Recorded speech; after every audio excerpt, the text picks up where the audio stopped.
صفحہ نمبر 141 حصہ نظم بما مشکی سوالات۔ نظم جواب شکوہ علامہ اقبال رحمۃ اللہ علیہ۔ سب سے پہلے الفاظ معنی: قدسی الاصل یعنی فرشتوں جیسا، رفت بلندی، گردوں آسمان، نالا فریاد، رضوان جنت کا دروغہ، تگوتاز پرواز، سکان باشندے، مکین رہنے والے، کیف مستی، اسرار راز یا بھید، اشک آنسو لبریز پر، راہرو یعنی مسافر، گل یعنی گیلی مٹی، کئی یعنی ایران کا بادشاہوں کا لقب، الحاد بے دینی، خوگر عادت، پدر باپ، پسر بیٹا، بادائے آشام شراب کی تاثیر والا، دہر زمانہ، جبینوں سجدوں، فاتر ہستی دنیا کا مالک، قصور محلات، میں شراب میں خانہ شراب خانہ، ایاں ظاہر، یورش یلغار یا حملہ، تاتار منگول، صنم خانہ بت خانہ، عصر نو یعنی نیا زمانہ، رخت سے کہتے ہیں رخت سامان یعنی جسے کہتے ہیں رخت سفر باندھا، رخت سامان، دوش گندا، تنک مایا بے حیثیت، پست کمتر، بالا سر بلند۔ صفحہ نمبر 142 اور الفاظ مانی جا رہی ہیں۔ تن آسانی کاہلی، اسلاف بزرگ، سپر ڈھال یا حفاظت، ما سوا اللہ اللہ کے دشمن، شمشیر تلوار، درویش فقیر یا خوددار۔ نظم کی تشریح: دل سے جو بات نکلتی ہے اثر رکھتی ہے پر نہیں طاقت پرواز مگر رکھتی ہے۔ دل سے جو بات نکلتی ہے اثر رکھتی ہے پر نہیں طاقت پرواز مگر رکھتی ہے۔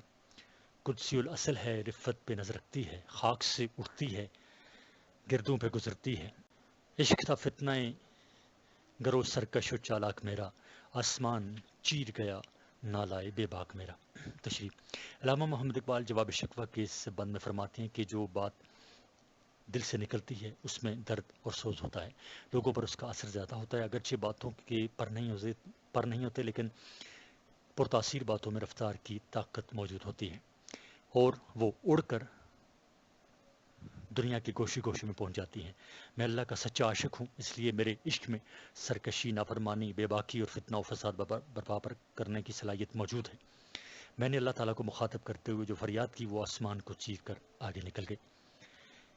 پیر گردوں نے کہا سن کے کہیں ہے کوئی، بولے سیارے سرے عرش کے بری ہے کوئی، چاند کہتا تھا نہیں اہل زمیں ہے کوئی، کہکشاں کہتی تھی پوشیدہ یہی ہے کوئی، کچھ جو سمجھا میرے شکوے کو تو رضوان سمجھا، مجھے جنت سے نکالا ہوا انسان سمجھا۔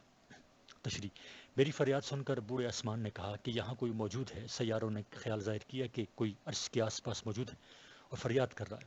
چاند نے تبصرہ کرتے ہوئے کہا کہ یہ کوئی زمینی مخلوق ہے۔ آسمان پر موجود شمالاً جنوباً سفید پٹی یعنی کہکشان نے محسوس کیا کہ یہاں کوئی چھپ کر بیٹھا ہے۔ مجھے جنت کے داروغہ رضوان نے پہچان لیا کیونکہ میں جنت میں اس کے ساتھ زندگی گزار چکا تھا۔ صفحہ نمبر 143۔ اس نے آسمان والوں کو مطلع کیا کہ یہ تو انسان ہے جو جنت سے نکالا گیا تھا۔ تھی فرشتوں کو حیرت کہ یہ آواز ہے کیا، عرش والوں پہ بھی کھلتا نہیں یہ راز ہے کیا، تاثر عرش بھی انسان کی تگ و تاز ہے کیا، آ گئی خاک کی چٹکی کو بھی پرواز ہے کیا، غافل آداب سے سقان زمین کیسے ہیں، شوق و گستاخ بے بستی کے مکیت کیسے ہیں۔ تشریح: فرشتے بھی حیران تھے کہ یہ فریادی کون ہے، عرش والے بھی اس راز سے بے خبر تھے کہ یہ کون ہو سکتا ہے کہ جس نے عرش پہ ہنگامہ کھڑا کیا ہے۔ اگر یہ زمین پر بسنے والا انسان ہے تو وہ کیسے عرش تک پہنچ سکتا ہے؟ وہ تو مٹی کا بنا ہوا پتلا ہے، اس کے پر بھی نہیں، پھر وہ کیسے پرواز کر کے اور آسمانوں کو چیر کر عرش کے قریب پہنچ گیا اور اس پرسکون ماحول میں شور و غل برپا کر دیا۔ ایسا لگتا ہے کہ زمین پر بسنے والا انسان بڑا بے ادب ہے اور اس بستی کے باشندے شریر، گستاخ اور ادب کے اصولوں سے ناواقف ہیں۔ اس قدر شوخ کہ اللہ سے بھی برہم ہے، تھا جو سجود ملائک یہ وہی آدم ہے، عالم کیف ہے دانائے رموز کم ہے، ہاں مگر عجز کے اسرار سے نامحرم ہے، ناز ہے طاقت گفتار پہ انسانوں کو، بات کرنے کا سلیقہ نہیں نادانوں کو۔ تشریح: عرش والوں نے میرے نالوں پر، میری فریادوں پر مزید اظہار خیال کرتے ہوئے کہا کہ یہ انسان اتنا گستاخ اور بے ادب ہے کہ اللہ سے بھی ناراضگی کا اظہار کرتا ہے کہ کیا یہ وہی آدم ہے جس کو فرشتوں نے سجدہ کیا تھا؟ یہ تو نشے اور مستی کی حالت میں معلوم ہوتا ہے، کیونکہ یہ عقل و ہوش سے بے بہرا ہے۔ اس میں عاجزی اور خاکساری کا مادہ بھی موجود نہیں۔ خدا کے روبرو کیسی عاجزی کا مظاہرہ کرنا چاہیے؟ انسان اس سے باخبر ہے۔ یہ انسان صرف گفتار کا غازی ہے اور اپنی خطابت پر غرور کرتا ہے، لیکن اس بے وقوف کو بات کرنے کا طریقہ نہیں آتا کہ خدا کے روبرو کیسے بات کی جاتی ہے۔ آئی آواز غم انگیز ہے افسانہ تیرا، اشک بیتاب سے لبریز ہے پیمانہ تیرا۔ صفحہ نمبر 144۔ آسماں گیر ہوا نعرہ مستانہ تیرا، کس قدر شوق و زباں ہے دل دیوانہ تیرا۔ شکر شکوے کو کیا حسن ادا سے تو نے، شکر شکوے کو کیا حسن ادا سے تو نے، ہم سخن کر دیا بندوں کو خدا سے تو نے۔ تشریح: اقبال فرماتے ہیں کہ میرے بارے میں ابھی عرش والوں کی گفتگو جاری تھی کہ ایک پرہیبت آواز نے سب کو خاموش کر دیا اور مجھے مخاطب کر کے ارشاد فرمایا کہ اے انسان، تمہاری کہانی بہت المناک ہے اور تمہاری آنکھیں آنسوؤں سے بھری ہوئی ہیں۔ تم نے جو مستانہ نعرہ لگایا ہے وہ آسمانوں کو چیر کر عرش تک پہنچا، لیکن تیرے دیوانے دل نے تیرے لہجے میں گستاخی اور بے ادبی پیدا کی ہے، اس لیے عرش والے حیران ہو رہے ہیں۔ اے انسان، تم نے اپنی شکایت احسن طریقے سے مجھے پہنچا دی ہے اور تم نے خدا اور بندے کو ہم کلام کرنے کا کارنامہ انجام دیا ہے۔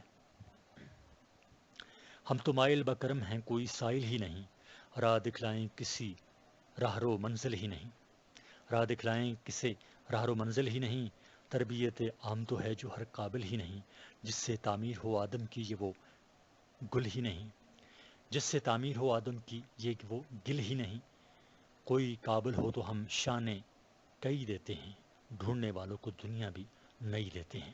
تشریح: اللہ تعالیٰ نے علامہ اقبال کے نالوں یعنی فریادوں کا جواب دیتے ہوئے مزید ارشاد فرمایا کہ میں کریم ہوں اور ہر وقت رحم اور فضل کرتا ہوں، لیکن کوئی مجھ سے رحم اور فضل طلب نہیں کرتا۔ میں کس کی رہنمائی کروں جبکہ منزل کی طرف کوئی سفر کرنے والا ہی نہیں۔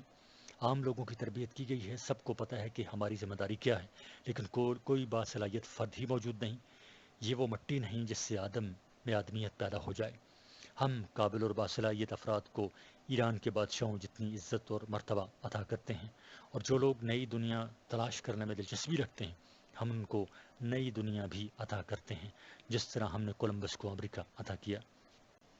ہاتھ بے زو ہیں، الہات سے دل خوگر ہیں، امتی باعث رسوائی پیغمبر ہیں، بتشکن اٹھ گئے باقی جو ہیں وہ بدگر ہیں، وہ بدگر میں تھا ابراہیم پدر اور پسرے آزر ہیں، بادائے آشنام نئے بادائے نیا خم بھی نئے، حرم کعبہ نیا بت بھی نئے تم بھی نئے۔ صفحہ نمبر 145۔ تشریح: آج کے مسلمانوں میں قوت اور طاقت نہیں، سب بے دینی کی طرف مائل ہیں۔ پیغمبر اسلام کی امتی اپنے پیغمبر کی رسوائی کا باعث بن رہے ہیں۔ جو میری توحید کی خاطر لڑتے تھے اور بتوں کو فاش کرتے تھے وہ اس دنیا سے، اور بتوں کو پاش کرتے تھے وہ اس دنیا سے اٹھ گئے ہیں، اور جو مسلمان دنیا میں موجود ہیں وہ بت بنانے والے ہیں۔ تمہاری شراب کے پیالے اور شراب کے خم وہ نہیں ہیں جو پہلے تھے۔ تم نے بیت اللہ کو پس پش ڈال لیا، بیت اللہ کو پس پش ڈال اپنے لیے نئے کعبے تلاش کر لیے ہیں۔ تم نئے خداؤں کی عبادت میں مصروف ہو، تم بالکل نئے اور بدلے ہوئے لوگ ہو۔ تمہارے باپ دادا کی مثال ابراہیم جیسی تھی اور تم آزر ہو۔ صفائے دہر سے باطل کو مٹایا کس نے؟ نوح انسان کو غلامی سے چھڑایا کس نے؟ میرے کعبے کو جبینوں سے بسایا کس نے؟ میرے قرآن کو سینوں سے لگایا کس نے؟ تھے تو آبا وہ تمہارے ہی مگر تم کیا ہو، ہاتھ پر ہاتھ دھرے منتظر فردا ہو۔ تشریح: اللہ نے اقبال کو مخاطب کرتے ہوئے فرمایا تمہارا یہ دعویٰ بالکل غلط اور لغو ہے کہ ہم نے باطل کے خلاف لڑ کر اسے صفحہ ہستی سے مٹایا تھا اور انسانیت کو غلامی سے نجات دلائی تھی۔ تمہاری یہ بات بھی درست نہیں کہ تم نے اپنے سجدوں سے کعبے کو زینت بخشی تھی اور میرے قرآن کو سینے سے لگا کر اس کے احکامات کی پیروی کی تھی۔ یہ کارنامہ انجام دینے والے تمہارے آبا و اجداد تھے، بتاؤ تم نے کیا کیا؟ تم تو بیکار اور نکمے ہو اور آئندہ کل کے منتظر رہتے ہو۔ کیا کہا، باہر مسلمان ہے فقط وعدہ حور، شکوائے بے جا بھی کرے کوئی تو لازم ہے شعور، عدل ہے فاتر ہستی کا ازل سے دستور، مسلم آئین ہوا کافر تو ملے حور و قصور، تم میں حوروں کا کوئی چاہنے والا ہی نہیں، جلوہ طور تو موجود ہے موسیٰ ہی نہیں۔ صفحہ نمبر 146۔ تشریح، تم کس منطق کے تحت یہ کہہ رہے ہو کہ کافر کو دنیا میں حوریں دی گئی ہیں اور مسلمان کے ساتھ حور کا صرف وعدہ کیا گیا ہے؟ اگر کوئی بے جا شکایت بھی کرتا ہے تو اس کے لیے لازم ہے کہ وہ شکایت کرنے سے پہلے عقل سے کام لے کر خوب سوچ سمجھ کر شکایت کرے۔ شروع سے عدل و انصاف اس دنیا کے قانون میں شامل ہے۔ جب ہم نے دیکھا کہ غیر مسلم اسلامی آئین کی پابندی کر رہے ہیں تو ہم نے دنیا میں حوریں اور محلات انہیں عطا کر دیے۔ اگر ہم ایسا نہ کرتے تو یہ عدل و انصاف کے خلاف ہوتا۔ مسلمانوں میں ایسا کوئی ہمیں نظر نہیں آتا جو حوروں کا طلبگار ہو۔ کوئی طور پر میرا جلوہ اب بھی جگمگ جگمگ کر رہا ہے، لیکن تم میں وہ موسیٰ موجود نہیں جو اس جلوے کی حقیقت سے پردہ اٹھا لے۔ نہ تو مٹ جائے گا ایران کے مٹ جانے سے، نہ تو مٹ جائے گا، تو نہ مٹ جائے گا ایران کے مٹ جانے سے، نشۂ میں کو تعلق نہیں میں خانے سے، ہے عیاں یورش تاتار کے افسانے سے، پاسباں مل گئے کعبے کو صنم خانے سے، کشتی حق کا زمانے میں سہارا تو ہے، عصر نو رات ہے دھندلا سا ستارہ تو ہے۔ تشریح، اے مسلمانوں، تمہارا وجود ایران کے مٹ جانے سے نہیں مٹ سکتا۔ شراب کے نشے کے لیے شراب خانے کی ضرورت نہیں، تو کسی خاص ملک کا وارث نہیں۔ جو اللہ کا ملک ہے وہ تمہارا ملک ہے۔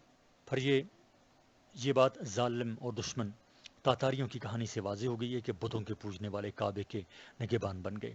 یہ تیری ذمہ داری ہے کہ سمندر کی موجوں میں تو حق کی کشتی کا سہارا بنے۔ موجود زمانے میں اندھیرا ہی اندھیرا ہے اور تو اس اندھیرے میں ایک دھندلے ستارے کی مانند ہے۔ تو اگر چاہے تو اس رات کو روشن کر سکتا ہے۔ مثلے وہ قید ہے غنچے میں پریشاں ہو جا، رختے بردوش ہوائے چمنستاں ہو جا، ہے تنک مایا تو ذرے سے بیاباں ہو جا، نغمۂ موج سے ہنگامہ طوفاں ہو جا، قوت عشق سے ہر پست کو بالا کر دے، دہر میں اسم محمد سے اجالا کر دے۔ صفحہ نمبر 147۔ تشریح، جس طرح خوشبو غنچے میں بند ہوتی ہے اسی طرح تو بھی اپنے خول میں بند ہے۔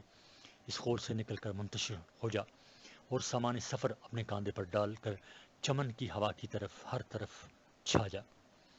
تو بے حیثیت نہیں، اگر تو چاہے تو ذرے سے بیاباں بن سکتا ہے۔ موج کے ہلکے سے نغمے کو طوفان کے ہنگامے میں تبدیل کر، یہ کام تو عشق کے زور سے کر سکتا ہے۔ اگر تیرے دل میں میرا سچا عشق ہے تو پست کو بلند کر سکتا ہے اور دنیا کو محمد کے نام سے منور کر سکتا ہے۔ ہر کوئی مست کے ذوق تن آسانی ہے، ہر کوئی مست کے ذوق تن آسانی ہے، تم مسلمان ہو یہ انداز مسلمانی ہے، حیدری فقر ہے نئے دولت عثمانی ہے، تم کو اسلاف سے کیا نسبت روحانی ہے، وہ زمانے میں معزز تھے مسلمان ہو کر اور تم خوار ہوئے تارک قرآن ہو کر۔ تشریح، اے مسلمانوں، تم سست قائل اور بیکار ہے۔ اے مسلمان، تو سست قائل اور بیکار ہے۔ تو اپنے آپ کو کیسے مسلمان کہہ سکتے ہو؟ تمہارا تو طریقہ اور وضاقتہ مسلمانوں جیسا نہیں۔ تم میں نہ تو حضرت علی رضی اللہ تعالیٰ عنہ کی طرح بے نیازی اور فقر موجود ہے اور نہ حضرت عثمان غنی رضی اللہ تعالیٰ عنہ کی طرح سخاوت۔ تم اپنے بزرگوں کی برابری کا دعویٰ کیسے کر سکتے ہو جبکہ ان کی ایک بھی عادت تمہیں موجود نہیں؟ تمہارے بزرگ پکے مسلمان تھے اور اقوام عالم میں سب سے زیادہ معزز تھے، جبکہ تم نے قرآن کے احکامات سے روگردانی کی، اس لیے زمانے میں ذلیل و خوار ہوئے۔ عقل ہے تیری سپر عشق ہے شمشیر تیری، میرے درویش خلافت ہے جہانگیری تیری، میرے درویش خلافت ہے جہانگیر تیری۔ عقل ہے تیری سپر عشق ہے شمشیر تیری، میرے درویش خلافت ہے جہانگیر تیری، ما سوا اللہ کے لیے آگ ہے تکبیر تیری، تو مسلمان ہو تو تقدیر ہے تدبیر تیری، کی محمد سے وفا تو نے تو ہم تیرے ہیں، یہ جہاں چیز ہے کیا لوح قلم تیرے ہیں۔ تشریح، اس شعر میں اللہ تعالیٰ مسلمان کو مخاطب کرتے ہوئے کہتے ہیں کہ اے مسلمان، اللہ سے سچا عشق ہی تیرا ہتھیار ہے اور تو اپنی حفاظت عقل سے کر سکتا ہے۔ اے میرے فقیر بندے، تو پوری دنیا کا وارث ہے۔ صفحہ نمبر 148۔ اور تو پوری دنیا کا خلیفہ ہے۔ تیری تکبیر کی آوازیں کافروں کے لیے آگ کی حیثیت رکھتی ہیں۔ اگر تو واقعی مسلمان ہے تو اب تو تو اپنی تدبیر سے تقدیر کو بدل سکتا ہے۔ اگر تو نے اپنے پیغمبر کے نقش قدم پر چلنے کا ارادہ کیا تو میں بھی تمہارے ساتھ رہوں گا، اور اس دنیا کی خلافت تو بہت معمولی شاہ ہے، میں لوح قلم کو بھی تیرے اختیار میں دے دوں گا۔ صفحہ نمبر 148۔ مشقی سوالات کے جوابات۔ سوال نمبر 1، نظم کے مطابق مندرجہ ذیل سوالوں کے جواب لکھیں۔ الف، علامہ اقبال کی یہ نظم کس ہیت میں لکھی گئی ہے؟ جواب، علامہ اقبال کی یہ نظم مسدس کی ہیت میں لکھی گئی ہے۔ ب، شکوہ حسن کو فرشتوں نے کن خیالات میں اظہار کیا ہے؟ شکوہ حسن کو فرشتوں نے کن خیالات کا اظہار کیا ہے؟ فرشتے، جواب، فرشتے عرش کے آس پاس انسان کی آواز سن کر حیران ہوئے۔ انہیں اس بات پر حیرت تھی کہ انسان مٹی کا بنا ہوا ہے، اس کے پر نہیں، پھر یہ کیسے یہاں اڑ کر پہنچ گیا؟ اس کو اللہ نے فضیلت عطا کی اور فرشتوں کو اس کے آگے سجدہ ریز ہونے کا حکم دیا۔ رب یہ اللہ سے بھی ناراضگی کا اظہار کر رہا ہے اور شوخی اور گستاخی کا مرتکب ہو رہا ہے، اسے بات کرنے کا ڈھنگ نہیں آتا۔ جیم، اس نظم میں موجودہ دور کے مسلمانوں کی کن کمزوریوں کا ذکر کیا گیا ہے؟ جواب، موجودہ دور کے مسلمان کمزور ہیں، بے دینی کی طرف مائل ہیں، ان میں کوئی بت شکن نہیں، سب بت کر ہیں، ان کے خیالات نئے ہیں، ان کا قبلہ اور کعبہ بھی نیا ہے۔ سوال دال، اس نظم سے ایسے مصرے چن کر لکھیں جن میں صنعت تلمی کا استعمال ہو۔ جواب، کوئی قابل ہو تو ہم شان کے دیتے ہیں، ڈھونڈنے والے کو دنیا بھی نہیں دیتے ہیں، ہے آیاں یورش تاتار کے افسانے سے، پاسباں مل گئے کعبے کو صنم خانے سے، حیدری فقر ہے کہ دولت عثمانی ہے، تم کو اسلاف سے کیا نسبت روحانی ہے۔ اگلا سوال ہے زے، صفحہ نمبر 149۔ آخری بند میں کس چیز کو مسلمان کی شمشیر؟ اس سے پہلے سوال ہے اس نظم کا نام جواب شکوہ کیوں رکھا گیا؟ اس نظم میں خدا کی طرف سے انسان کے گلے شکووں کا جواب دیا تو اس کا نام جواب شکوہ رکھا۔ سوال ہے جز ہے، اس نظم کا نام جواب شکوہ کیوں رکھا گیا؟ علامہ اقبال نے جواب شکوہ سے پہلے ایک اور نظم شکوہ لکھی تھی جس میں انہوں نے اللہ تعالیٰ سے گلے شکوے کیے تھے۔ بعض کم فہم لوگوں نے علامہ اقبال کی اس نظم پر اعتراض کیا تھا، چنانچہ جب علامہ نے اس نظم میں خدا کی طرف سے انسان کے گلے شکووں کا جواب دیا تو اس کا نام جواب شکوہ رکھا۔ آگے ہے سوال واؤ، بت بھی نئے کی تعریف کریں۔ بت بھی نئے کا مطلب یہ ہے کہ موجودہ دور کے مسلمانوں نے خدا کو چھوڑ کر اپنے لیے نئے بت بنا رکھے ہیں اور خدا کی عبادت سے غافل ہو کر غیر اللہ کو اپنا ملجا و ماوا بنا رکھا ہے۔ سوال نمبر زے، آخری بند میں کس چیز کو مسلمان کی شمشیر کہا گیا ہے؟ آخری بند میں عشق الہی کو مسلمان کی شمشیر کہا گیا ہے۔ امتی رسول اللہ کی رسوائی کا کیسے باعث بنتے ہیں؟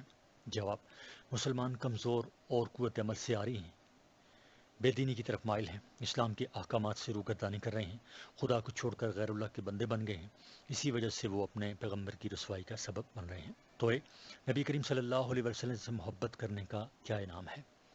جواب، اگر مسلمان نے نبی کریم صلی اللہ علیہ وسلم سے سچی محبت کی تو دنیا کی حکومت کے علاوہ اسے آسمانوں کی حکومت بھی عطا کی جائے گی۔ صفحہ نمبر 149 جاری ہے۔ اور آخری اس کا سوال ہے جز یہ، دنیا میں کس نام کی برکت سے روشنی کرنے کی تلقین کی گئی ہے؟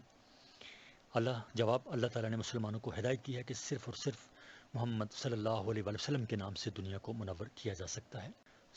سوال نمبر 2، درجہ ذیل الفاظ پر اعراب لگائیں۔ صفحہ نمبر 150۔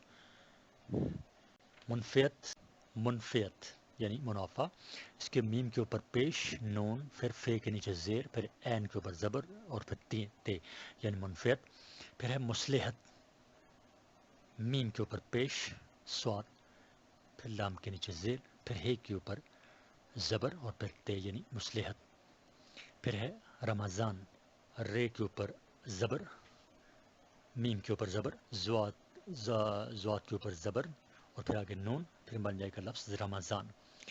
اسرار، الف کے اوپر زبر، سین، پھر رے کے اوپر زبر، پھر الف اور پھر رے، اور یہ لفظ بن جاتا ہے اسرار۔ سپر، سین کے نیچے زیر، پے کے اوپر زبر اور پھر رے یعنی سپر۔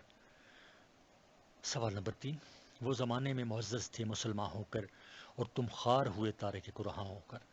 کلام میں دو چیزوں کا ذکر کر کے دونوں کے درمیان فرق بتانے کی صنعت تفریق کو صنعت تفریق کہتے ہیں۔ اس نظم میں سے کم از کم 3 ایسے اشعار تلاش کر کے لکھیں جن میں سند تفریق موجود ہو۔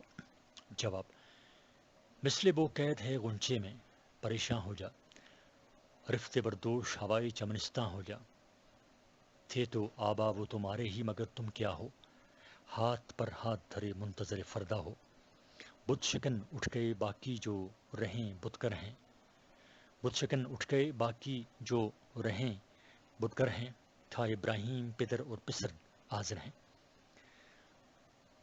یہ اس میں صنعت تفریق کے اشعار تھے اس نظم میں۔ سوال نمبر 4، درست لفظ چن کر خالی جگہ پر پر کریں۔ الف، جواب شکوہ دراصل علامہ اقبال کی ایک اور نظم ڈیش کا جواب ہے۔ تو ساکی نامہ، خضررہ، شکوہ یا طلوع اسلام، تو جواب اس کا ہے شکوہ۔ جواب شکوہ دراصل علامہ اقبال کی ایک اور نظم شکوہ کا جواب ہے۔ بے، آئی آواز غم انگیز ہے ڈیش تیرا، جواب ہے اس میں آئے گا یا اس میں خالی جگہ میں آئے گا آئی آواز غم انگیز ہے افسانہ تیرا، افسانہ آئے گا خالی جگہ میں۔ اس کے ساتھ اور آپشنز بھی تھے، افسانہ، دیوانہ، پیمانہ اور میخانہ، تو یہ ہوگا افسانہ، یعنی آئی جیم قدسی الاصل ہے ڈیش پہ نظر رکھتی ہے، تو یہ ہوگا قدسی الاصل ہے رفت پہ نظر رکھتی ہے۔ دال، اس میں بھی 3 آپشنز تھے، دولت، ثروت، رفت اور قدرت، اس میں آئے گا رفت، یعنی قدسی الاصل ہے رفت پہ نظر رکھتی ہے۔ دال، بات کرنے کا سلیقہ نہیں ڈیش کو، انسانوں، نادانوں، دیوانوں یا حیوانوں کو، تو اس میں آئے گا بات کرنے کا سلیقہ نہیں نادانوں کو۔ ہے، عشق والے جسے کہتے ہیں ڈیش دنیا، ہلالی، سوالی، خیالی یا بلالی، تو یہ آئے گا عشق والے جسے کہتے ہیں خیالی دنیا، اس میں آئے گا خیالی۔ صفحہ نمبر 151 جاری ہے۔ سوال نمبر 5، اس نظم میں سے کم از کم 10 ہم کافیہ الفاظ چن کر لکھیں۔ جواب: نمبر 1، نظر، گزر، 2، چالاک، بے باک، نمبر 3، رضوان، انسان، نمبر 4، تگ و تاز، پرواز، 5، قابل، گل، 6، خوگر، پیغمبر، نمبر 7، بسایا، لگایا، نمبر 8، چھڑایا، لگایا، 9، دستور، قصور، اور نمبر 10، مٹایا، چھڑایا۔ سوال نمبر 6، اس نظم میں جو فارسی تراکیب استعمال ہوئی ہیں ان میں سے کم 10 تراکیب لکھیں۔ جواب: نمبر 1، لوح قلم، 2، دولت عثمانی، 3، نغمہ موج، 4، عصر نو، 5، یورش تاتار، 6، جلوہ طور، 7، حور و قصور، 8، شان کئی، 9، شوخ و گستاخ، اور 10، اہل زمیں۔ یہ ہیں اس نظم میں استعمال ہونے والی فارسی تراکیب۔ صفحہ نمبر 151 جاری ہے۔ نظم بڑھے چلو، اور اس کے شاعر ہیں اختر شیرانی۔ مشکل الفاظ اور معنی: دشت، بیابان یا صحرا، ریگزار، ریگستان، سیل، طوفان۔ صفحہ نمبر 152۔ جوئے بار، دریا کی موجیں، جوئے بار، دریا کی موجیں، بحر، سمندر، کوہسار، پہاڑ، دلاوران، بہادر، تیغ زن، دم شمشیر زن، زیست، زندگی، لگن، شوق، بے اما، بے امن، سعید، نیک یا خوش، رزم گاہ، میدان جنگ، عید، خوشی، جیا یعنی زندہ رہا، نثار یعنی قربان۔ نظم کی تشریح: رکو نہیں جو دشت و ریگزار آئیں سامنے، بچو نہیں جو سیلو جو بار آئیں سامنے، ہٹو نہیں جو بحر کوہسار آئیں سامنے، ہو رہا کتنی ہی کٹھن بڑھے چلو، بڑھے چلو، دلاوران تیغ زن بڑھے چلو، بہادران صف شکن بڑھے چلو۔ تشریح: اس نظم میں اختر شیرانی نے قوم کے نوجوانوں اور مجاہدوں کو مخاطب کر کے ہدایت کی ہے کہ دین و ملت کی حفاظت کی خاطر بیابان اور ریگستان تمہاری راہ میں حائل ہو جائیں، سمندر اور پہاڑ تمہارا راستہ روک لیں، اور ایک موجزن دریا تمہیں آگے بڑھنے سے روکنے کی کوشش کرے، تو ان تمام رکاوٹوں کو زور ایمان سے ہٹا کر بڑھتے ہی چلے جاؤ۔ اے بہادر اور نڈر شمشیر زنوں اور صفوں کو توڑنے والے مجاہدوں، آگے ہی بڑھ کر دشمن پر ٹوٹ پڑو۔ تمہاری تیغ تیز پر وطن کو افتخار ہے، تمہاری تیغ تیز پر وطن کو افتخار ہے، وطن کی مرگ و زیست کا تمہیں پہ انحصار ہے۔ تمہیں ہو جن کے دل میں اس کا عشق بے قرار ہے، لگائے دل میں ایک لگن، بڑھے چلو بڑھے چلو۔ دلاوران تیغ زن بڑھے چلو بڑھے چلو، بہادران صف شکن بڑھے چلو بڑھے چلو۔ تشریح: تمہارا وطن تمہارے تیز تلوار پر فخر کرتا ہے، تمہاری تیز تلوار پر فخر کرتا ہے۔ ملک کی ترقی اور زوال کا انحصار تمہیں پر ہے۔ جن کے دلوں میں تو موجود ہے، ان کے دل بے چین اور بے قرار ہیں، کیونکہ وہ تمہارے ساتھ محبت کرتے ہیں۔ صفحہ نمبر 153۔ اس لیے اے بہادر آگے بڑھو اور تلوار چلاتے ہوئے دشمن کی صفوں کو کاٹ دو اور الٹ دو۔ اٹھاؤ تیغ بے امان وطن کے پاک نام پر، لٹا دو عمر نوجواں وطن کے پاک نام پر، نثار کر دو اپنی جاں وطن کے پاک نام پر۔ صدائیں دیتا ہے وطن، بڑھے چلو بڑھے چلو، دلاوران تیغ زن بڑھے چلو بڑھے چلو، بہادران صف شکن بڑھے چلو بڑھے چلو۔ تشریح: دشمن کے امن و امان میں خلل ڈالنے والی شمشیر ہاتھوں میں لے کر وطن کی حفاظت کرو اور وطن کے لیے نوجوانی کی عمر لٹا دو۔ اپنے وطن پر اپنی جان قربان کر دو، کیونکہ وطن تمہیں پکار رہا ہے۔ تلوار چلاتے ہوئے آگے بڑھو اور دشمن کی صفیں الٹ دو۔ سپاہیانہ زندگی جو قسمت شہید ہے، تو عزم گاہ کہ موت بھی سپاہیانہ عہد ہے، تو عزم گہ کہ موت بھی سپاہیانہ عید ہے۔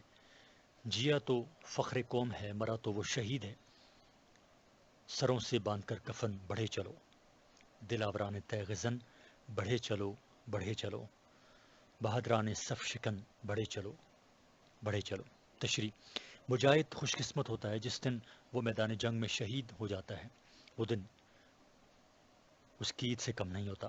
اگر وہ میدان جنگ سے زندہ و سلامت واپس آ جائے تو وہ قوم کا ہیرو ہوتا ہے اور قوم اس پر فخر کرتی ہے، اور اگر مارا جائے تو شہید کے نام سے پکارا جاتا ہے۔ اس لیے اپنے سروں پر کفن باندھ کر آگے بڑھو، اپنی تلوار سے دشمن کی صفوں کو تہس نہس کر دو۔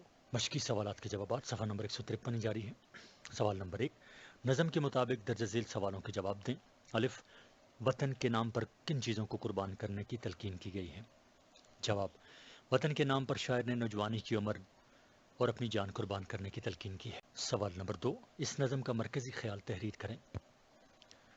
جواب، اس نظم کا مرکزی خیال یہ ہے کہ قربانی کے بغیر وطن کی حفاظت اور ترقی ناممکن ہے۔ سوال نمبر 3، پہلے بند میں کن کن مشکلات کے باوجود آگے بڑھنے کی نصیحت کی گئی ہے؟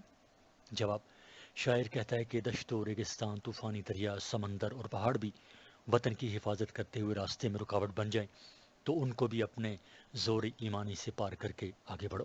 صفحہ نمبر 154۔ سوال نمبر 4، وطن کی ترقی اور تنزلی کا انحصار کس چیز پر بیان کیا گیا ہے؟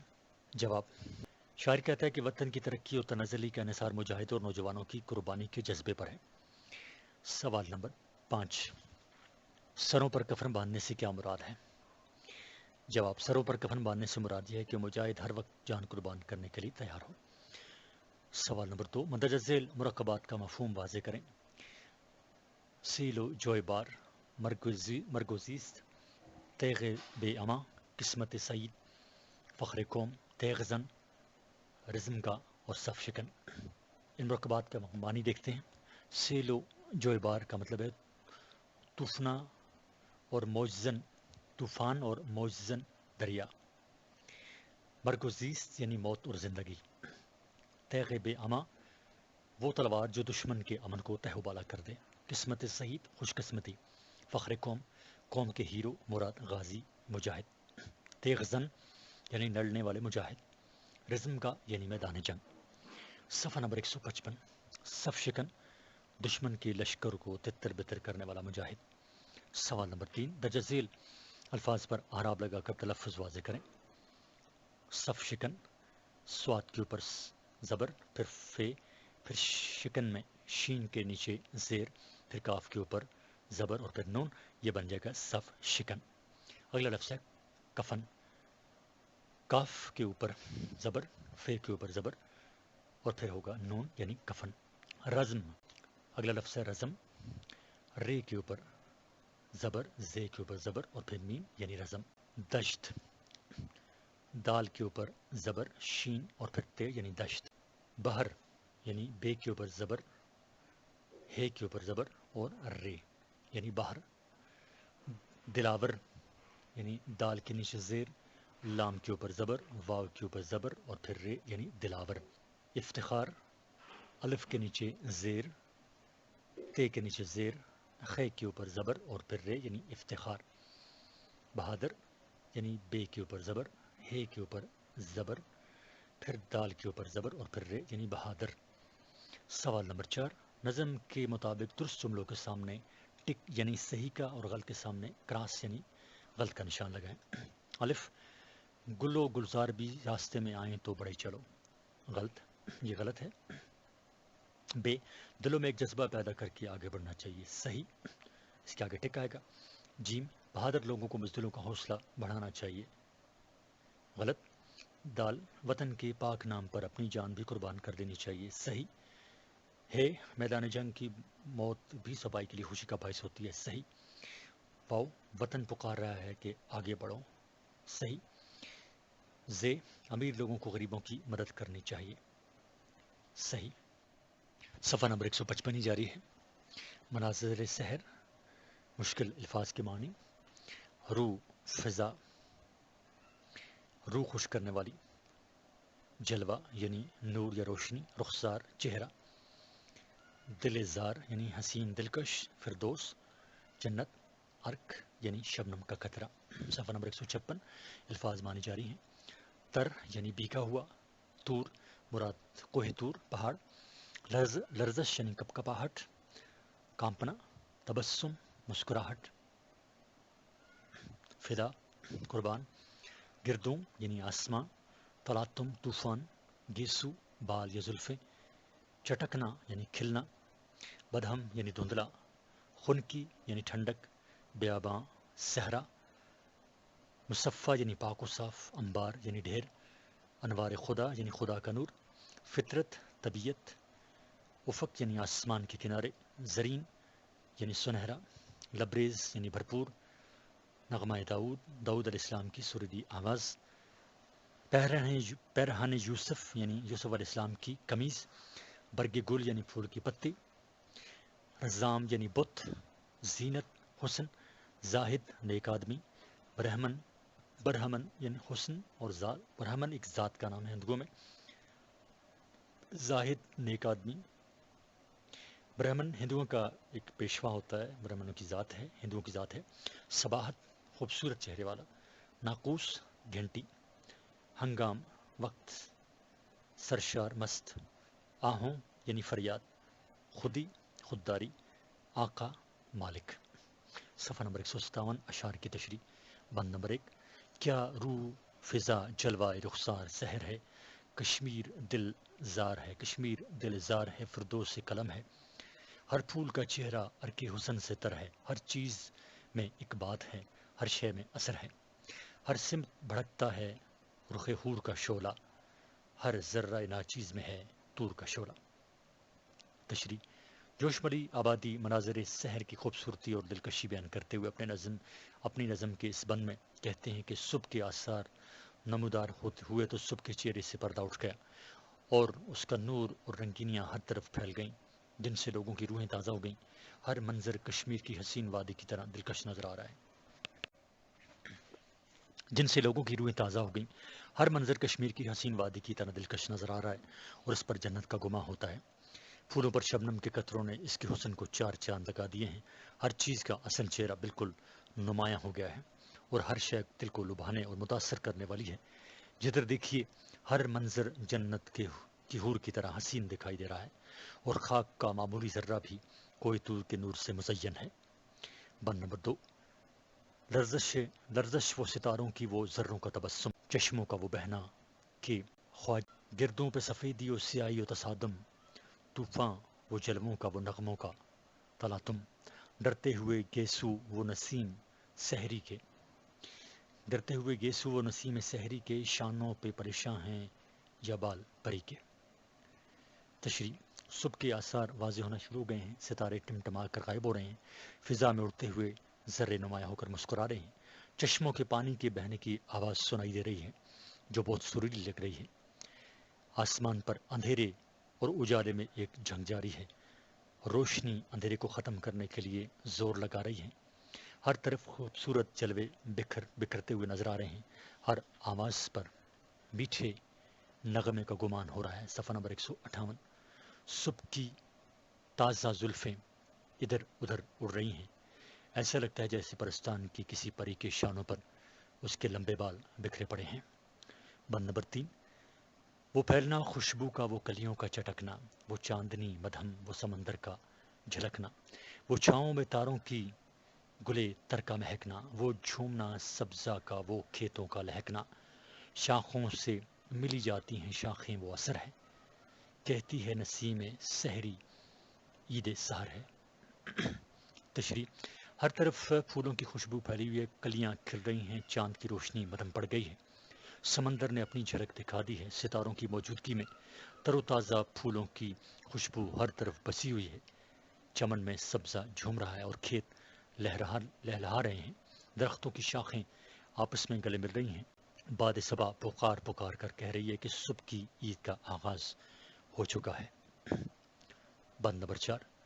خن کی وہ بیاباں کی وہ رنگینی ہے صحرا، وہ وادی سرسبزہ و تالاب مصفا، پیشانی گردوں پر وہ نشا ہوا تارا، وہ راستے جنگل کے وہ بہتا ہوا دریا، ہر سمت گلستاں میں وہ انبار گلوں کا، شبنم سے وہ دھوئے ہوئے رخسار گلوں کے، ہر سمت گلستاں میں وہ انبار گلوں کے، شبنم سے وہ دھوئے ہوئے رخسار گلوں کے۔ تشریح: صبح کا وقت ہے، لکودک صحرا بھی رنگین دکھائی دیتا ہے، بیاباں میں بھی ٹھنڈک ہے، تمام وادی میں ہر طرف ہریالی ہریالی نظر آتی ہے، حوض کا پانی بھی صاف و شفاف ہے۔ صفحہ نمبر 158 جاری ہے۔ آسمان کے ماتھے پر ستاروں کی مسکراہٹ دیکھنے کے قابل ہے، جنگل کے راستے خوشنما دکھائی دے رہے ہیں اور دریا کے بہتے ہوئے پانی کی آواز کانوں میں رس کھل رہی ہے، گلستان میں چاروں طرف پھول ہی پھول دکھائی دیتے ہیں، ان پر شبنم کے قطرے موجود ہیں، لگتا ہے پھولوں نے شبنم سے اپنا چہرہ دھویا ہے۔ صفحہ نمبر 159۔ بند نمبر 5۔ ورو میں انوار خدا صبح وہ رو میں انوار خدا صبح و صادق، وہ رو میں انوار خدائے صبح و صادق، وہ حسن جسے دیکھ کے ہر آنکھ و عاشق، وہ سادگی انسان کی فطرت کے مطابق، زریں وہ افق نور سے لبریز وہ مشرق، وہ نغمہ داؤد پرندوں کی صدا میں، پیراہن یوسف کی وہ تاثیر ہوا میں۔ تشریح: صفحہ نمبر 159۔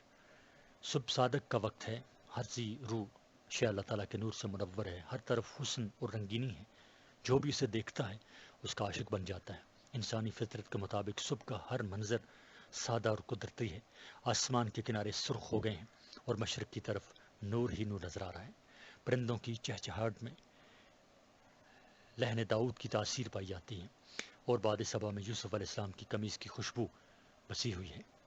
بند نمبر 6۔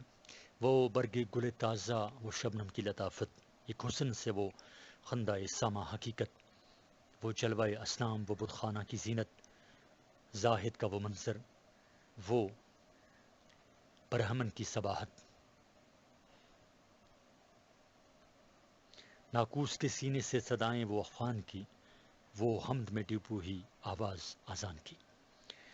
تشریح: تازہ پھولوں کی پتیوں پر اوس کے قطروں کی لطافت ایک عجیب نظارہ پیش کر رہی ہے، بڑی خوبصورتی کے ساتھ حقیقت کا سامان ہر طرف خندزن ہے، مندر میں پڑے ہوئے بت جو بت خانوں کی زینت ہیں ان کے جلوے بھی نمایاں ہیں، نیک اور پرہیزگار لوگوں کی خوشی بھی دیکھنے کے قابل ہے، ہندوؤں کے مذہبی پیشوا پاک و صاف ہو کر نکھر رہے ہیں، مندروں اور گرجوں سے گھنٹیوں کی صدائیں سنائی دے رہی ہیں جس میں ایک سوز اور درد موجود ہے، اللہ تعالیٰ کی حمد و ثنا سے بھرپور اذانوں کی آوازیں بھی فضا میں گونج رہی ہیں۔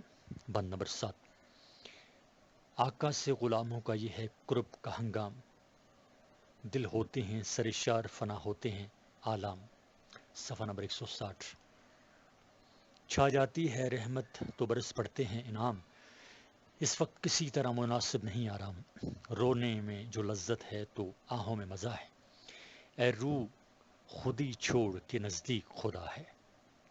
تشریح: صبح کا وقت ہے، بندے اور خدا میں دوری ختم ہو گئی ہے، یہ وقت خدا اور بندے کی قربت کا وقت ہے، دل مستی سے سرشار ہو رہے ہیں، دکھ درد اور غم کو لوگ بھول چکے ہیں، اللہ تعالیٰ کی رحمت ہر طرف برس رہی ہے اور بندوں پر انعامات کی بارش ہو رہی ہے، یہ آرام کا وقت نہیں ہے، خدا کے آگے سربسجود ہونے کا وقت ہے، سربسجود ہونے کا وقت ہے، گڑ گڑانے اور فریاد کرنے میں مزہ آتا ہے، رونے دھونے اور اللہ سے مانگنے کا وقت ہے، ہر زیرو پر لازم ہے کہ وہ اپنی بے بسی اور بے حیثیتی کا اقرار کر دے اور خودداری ترک کر دے، کیونکہ صبح کا وقت ہے، خدا اور بندے کے درمیان تمام دوریاں اور فاصلے ختم ہو گئے ہیں، اس سے فائدہ اٹھانا چاہیے اور اس کی بندگی کا اقرار کرنا چاہیے۔ صفحہ نمبر 160 جاری ہے۔ مشقی سوالات کے جوابات۔ سوال نمبر 1، مناظر سحر میں پیش کیا گیا صبح کا منظر اپنے الفاظ میں بیان کریں۔ جواب: صبح کا وقت ہے، ہر منظر پر جنت کا گماں ہوتا ہے، ہر شے میں ایک تاثیر اور حسن ہے، ستارے ٹمٹما رہے ہیں، چشموں کے پانی کے بہنے کی آواز کانوں میں رس گھول رہی ہے، آسمان کے کنارے منور ہو رہے ہیں، بیابانوں میں ٹھنڈک ہے اور وادیاں سرسبز ہیں، ہر طرف خوشبو پھیلی ہوئی ہے، پھول ہی پھول نظر آ رہے ہیں، صبح کا یہ منظر ہر زیرو کا دل لبھاتا ہے، مشرق کی طرف روشنی کے آثار ظاہر ہو رہے ہیں، تمام سامان انسانی فطرت کے مطابق ہے، پرندوں کی آوازوں میں لہن داؤد کا اثر ہے، زاہد اور برہمن دونوں خوش ہیں، حمد و ثنا سے بھرپور آذان کی آواز گونج رہی ہے، خدا اور بندے کے درمیان فاصلے ختم ہو گئے ہیں اور خدا کے آگے سربسجود ہونے کا وقت ہے۔ سوال نمبر 2، جوش کو شاعر فطرت کہا جاتا ہے، اس نظم کے حوالے سے وضاحت کریں۔ صفحہ نمبر 161۔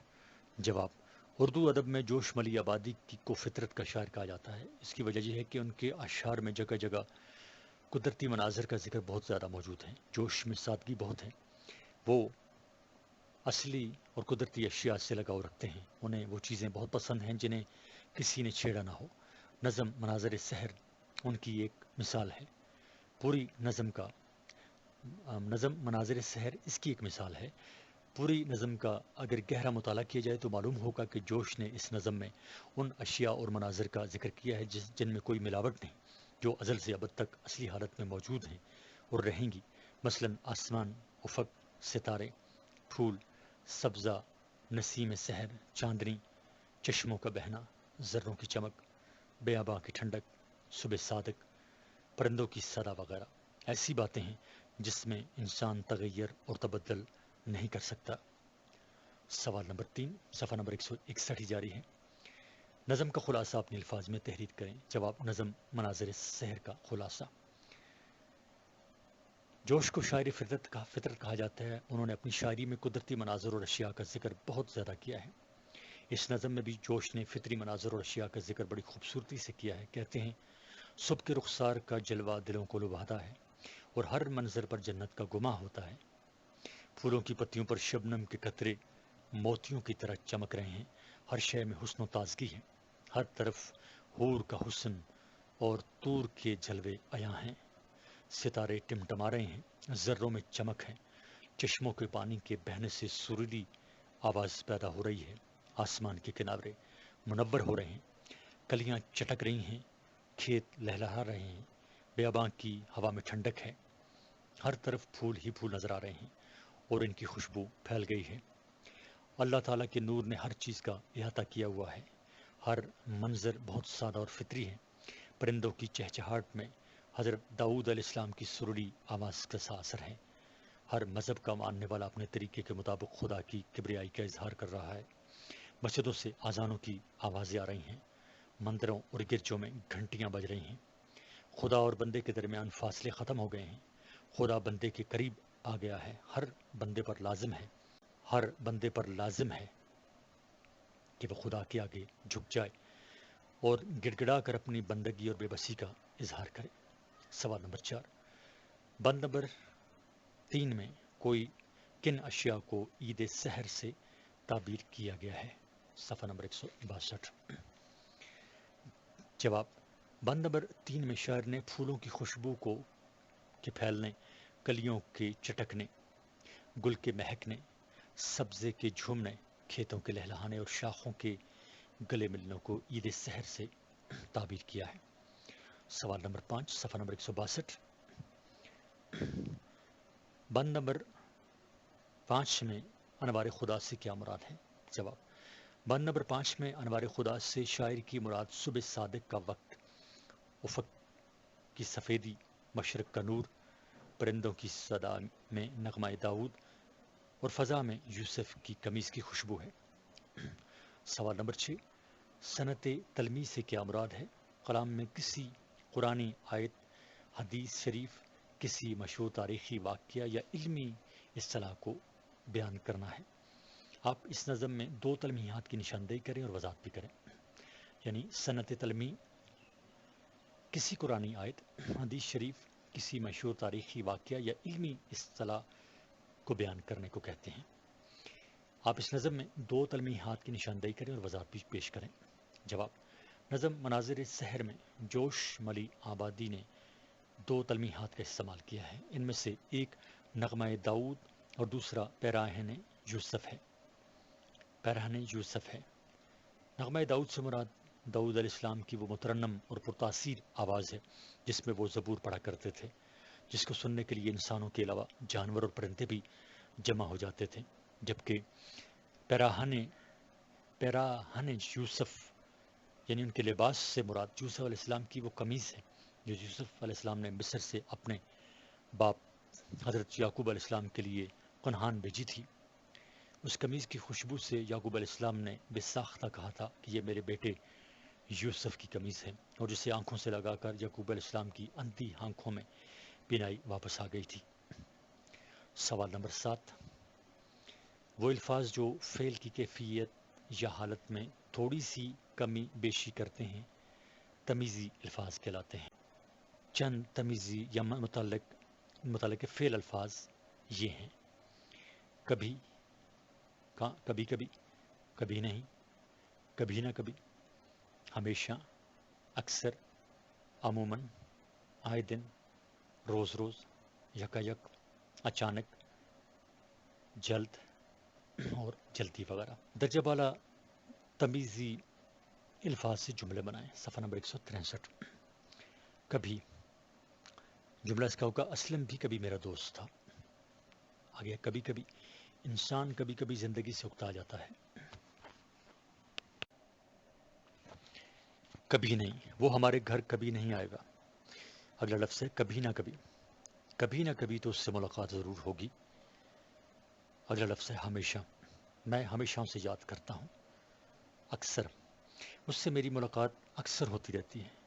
عموماً، وہ عموماً غصے کی حالت میں رہتا ہے۔ آئے دن اس کی فرمائشیں بڑھ رہی ہیں۔ روز روز، وہ روز روز کے جھگڑوں سے تنگ آ گیا تھا۔ یکا یک زور کا دھماکہ ہوا اور میں اپنی جگہ سے اچھلا۔ اچانک، وہ اچانک کمرے میں داخل ہوا۔ جلد، بہت جلد میری ترقی ہو جائے گی۔ جلدی جلدی، اس نے جلدی جلدی اپنا کام ختم کیا۔ نظم شکست کی آواز اور اس کے شاعر ہیں میرا جی۔ مشکل الفاظ اور معنی: امنگ، خواہش، الجھن، مشکل، مہاپارے، چاند کے ٹکڑے۔ صفحہ نمبر 164۔ پل میں یعنی ایک لہجے میں، ایک لمحے میں۔ جہان نو، نیا جہان۔ قلب سمندر، سمندر کا دل۔ سنگ یعنی پتھر، پھندا یعنی دام یا جال۔ حیثیت، مشیت یعنی خدا کی مرضی۔ تسکین، آرام یا تسلی۔ لکیروں کی فقیری یعنی لکیروں کی فقیر کا مطلب یہ ہے کہ اپنی عقل استعمال نہ کرنا اور جو دوسرے کہیں ان کی راہ پر چل پڑنا۔ کھونا، ضائع کرنا۔ ضعیفی، کمزوری۔ پیری، بڑھاپا۔ جذب، کشش۔ ساکن، غیر متحرک۔ جوالا، تیز و تند۔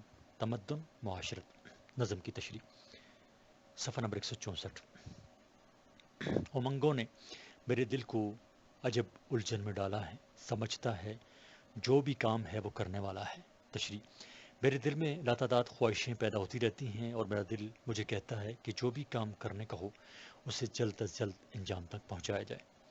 یہ کہتا ہے نئے راستے دکھاؤں میں سواروں کو، یہ کہتا ہے کہ لے آؤں فلک سے ماہباروں کو۔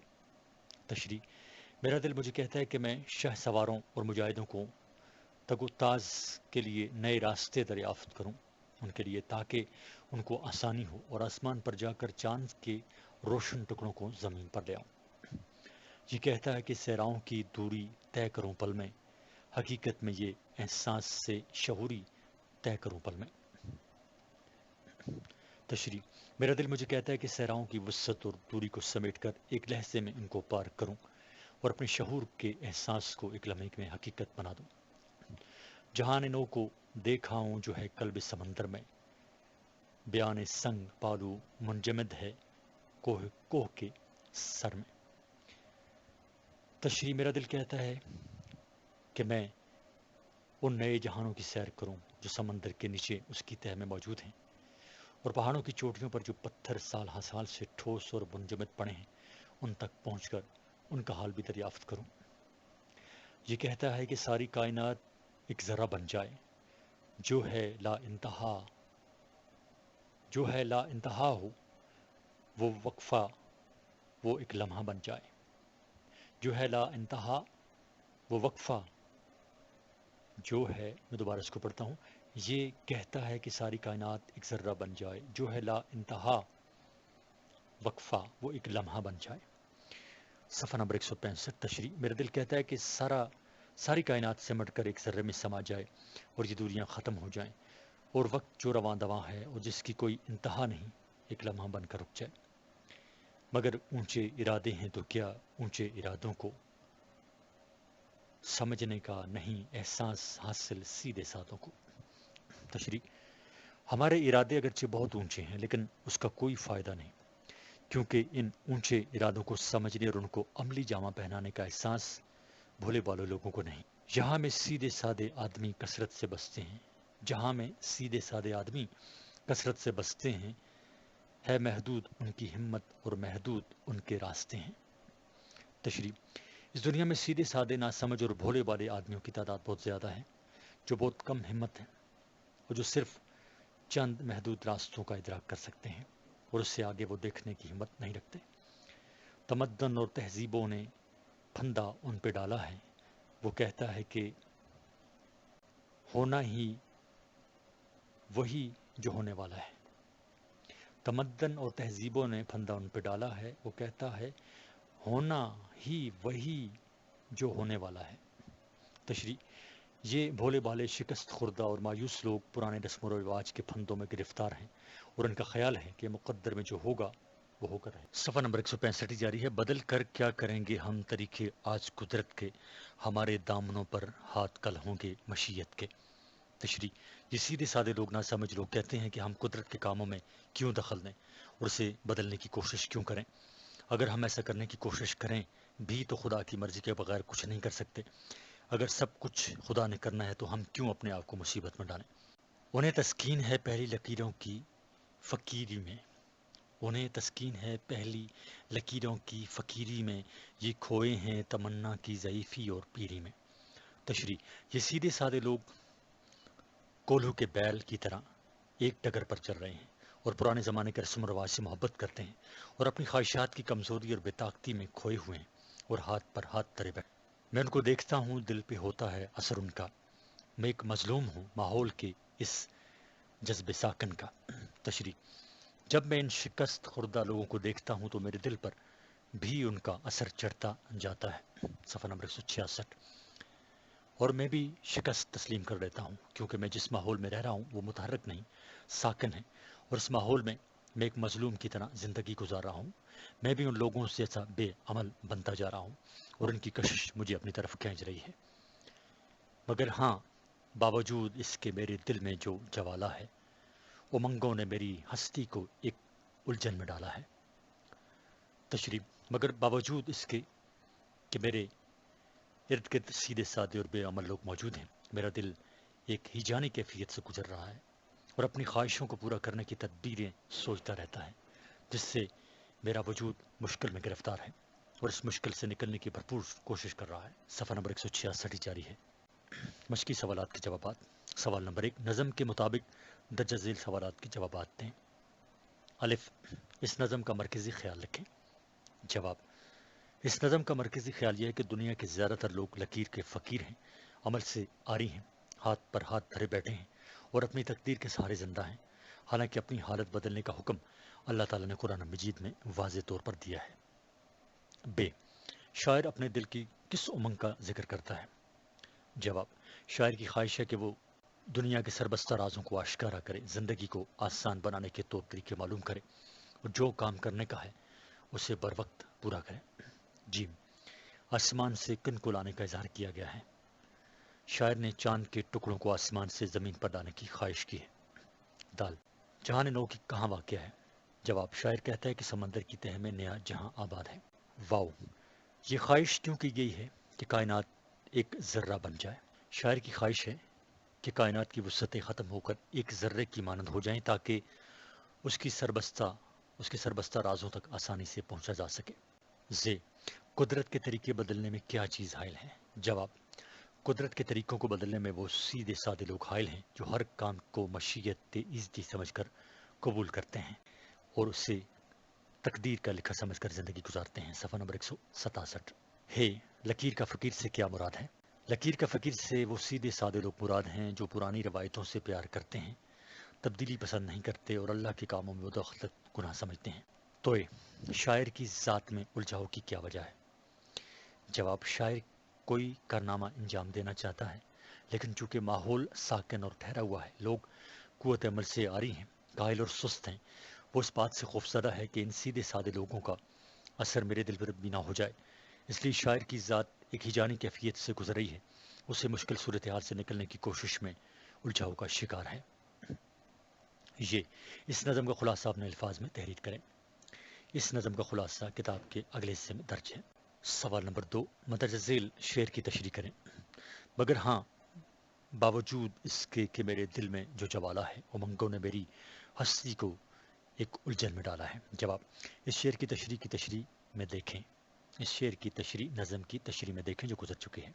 صفحہ نمبر 167 جاری ہے۔ سوال نمبر 3، لکیر کا فقیر محاورہ ہے، محاورہ کی تعریف کریں اور کوئی سے 5 محاورات لکھیں۔ آگے صفحہ نمبر 168۔ جواب، محاورہ 2 یا 2 سے زیادہ الفاظ کی ترکیب سے بنتا ہے، حقیقی معنوں کے بجائے مجازی معنوں میں استعمال ہوتا ہے، اہل زبان کے روزمرہ کے مطابق ہوتا ہے۔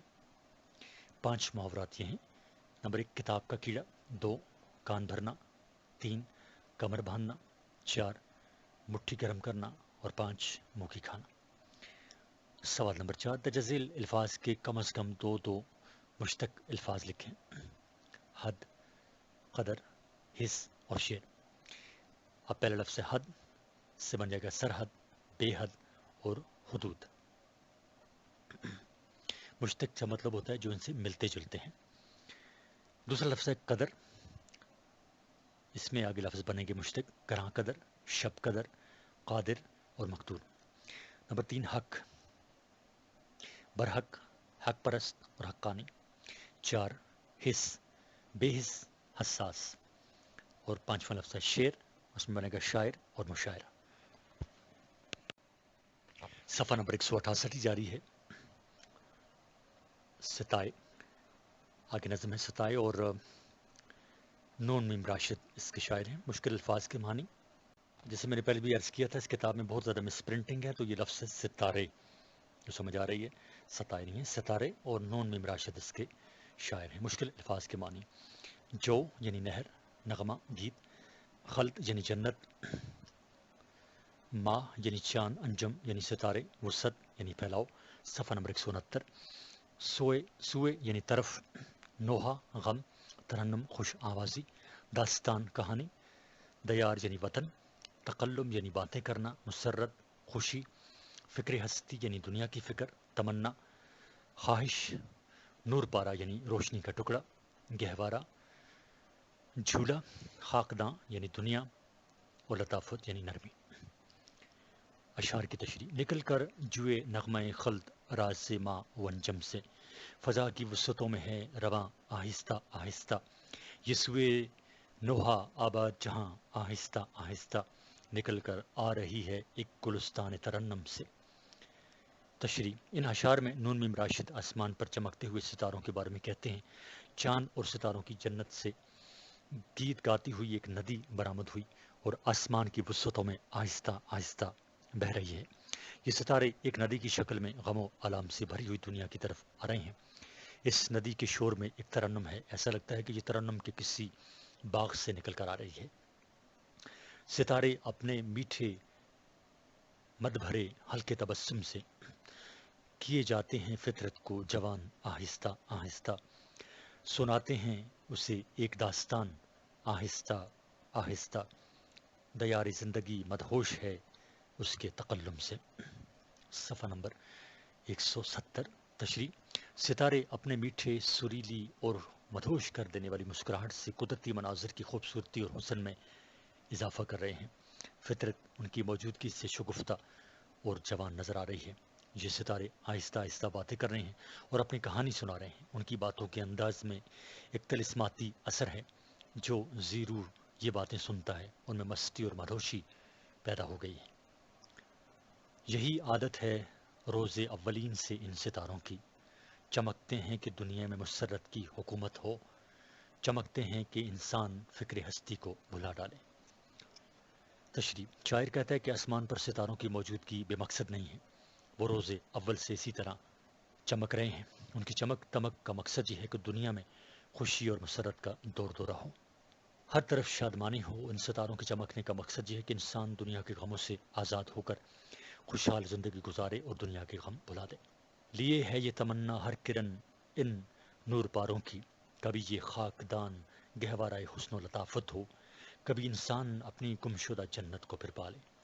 تشریح: نور کے ان ٹکڑوں یعنی ستاروں کی ہر کرن کی یہ خواہش ہے کہ خاک سے بنی ہوئی یہ دنیا حسن و خوبصورتی کا ایک گہوارہ بن جائے، ہر طرف حسن و محبت کا راج ہو، امن و آشتی کا دور دورہ ہو، اور انسان ایک بار پھر اس جنت کو حاصل کر لے جس سے وہ نکالا گیا تھا اور دنیا میں بھیج دیا گیا تھا۔ مشقی سوالات کے جوابات۔ سوال نمبر 1، اس نظم کا خلاصہ لکھیں۔ جواب: نظم ستارے کا خلاصہ۔ نون میم راشد کی نظم ستارے کا خلاصہ یہ کہ ستاروں کی ندی آسمان کی وسعتوں میں رواں دواں ہے۔ صفحہ نمبر 171۔ اور غم و آلام سے بھری دنیا کی طرف آہستہ آہستہ بڑھ رہی ہے۔ اس کی آواز میں ایک ترنم اور مٹھاس ہے۔ ستاروں کی مسکراہٹ اور چمک دمک نے قدرتی مناظر کو چار چاند لگا دیے ہیں اور اس میں ایک نئی روح پھونک دی ہے۔ فطرت کو محفوظ کرنے کے لیے ستارے کہانی سنا رہے ہیں۔ ان کی باتوں میں تاثیر ہے، ہر ذی روح یہ باتیں سن کر مدہوش ہو رہا ہے۔